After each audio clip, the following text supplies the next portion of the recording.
பணத்திமிர் பிடித்த அந்த பழனிசாமி என்கிற மனிதர் திருந்துகிறவரை அவர் இதை செய்ய விட மாட்டார். அது தொண்டர்கள்லாம் சேர்ந்து திருந்த போகிற காலம் விரைவில் வரும். தொடங்கியிருக்கு திமுக அரசு 3 ஆண்டு நிறைவடைந்து 4 ஆண்டு தொடங்கியிருக்கு சார் செயல்படும். மக்களுக்கு வேதனையான ஆட்சி தான் 3 ஆண்டுகள். இதை தவிர இந்த ஆட்சியோட சாதனையே மக்களை ஏமாற்றுவதும் மக்களுக்கு துரோகம் செய்வதுதான். அதனால இந்த ஆட்சி 26ல் பெரிய வீழ்ச்சி அடையும் என்பது உறுதி.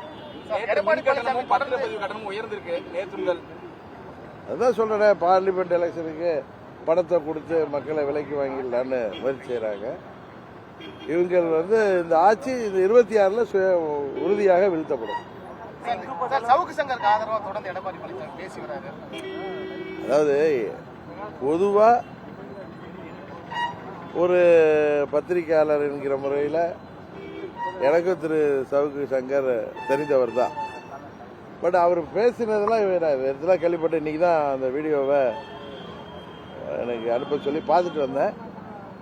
அவருடைய பேசிய கருத்துக்கள், அவர் காவல்துறையை பற்றி யாரை பற்றி அவர் பேசுகிற கருத்துக்கள்ல எனக்கு உடன்பாடு கிடையாது. அதற்காக சட்டப்படி நடவடிக்கை எடுக்கப்பட்டிருப்பதும் நான் அதை நான் இன்னும் எதிர்க்கலை. அதே நேரத்தில் சில தகவல்கள் வருது, சிறைச்சாலையில் அவர் தவறாக நடத்தப்பட்டிருக்கிறார், அவர் அடிக்கப்பட்டிருக்காருங்கிற தகவல்கள்லாம், இது போன்ற தகவல்கள் உண்மையிலேயே வருத்தம் அளிக்கிறது. அது போன்ற எந்த ஒரு சிறைவாசியையும் அது போன்ற எதுவும் கொடுமைகள் நடந்திருந்தால் அது கண்டிக்கத்தக்கது. அது தவறு. அது ஏற்கனவே பிற்படுத்தப்பட்டோர் நலத்துறையில் அது அந்த பிரமலை கல்லர் முன்னேற்றத்திற்காக உருவாக்கப்பட்ட பள்ளிகள், அதை போய் கல்வித்துறையில் இருக்க வேண்டிய அவசியம் இல்லை. அந்த சமுதாய மக்கள் எல்லாம் அதுக்காக போராடுறாங்க. நாங்கள்லாம் அதை கண்டிச்சு தான் இருக்கோம்.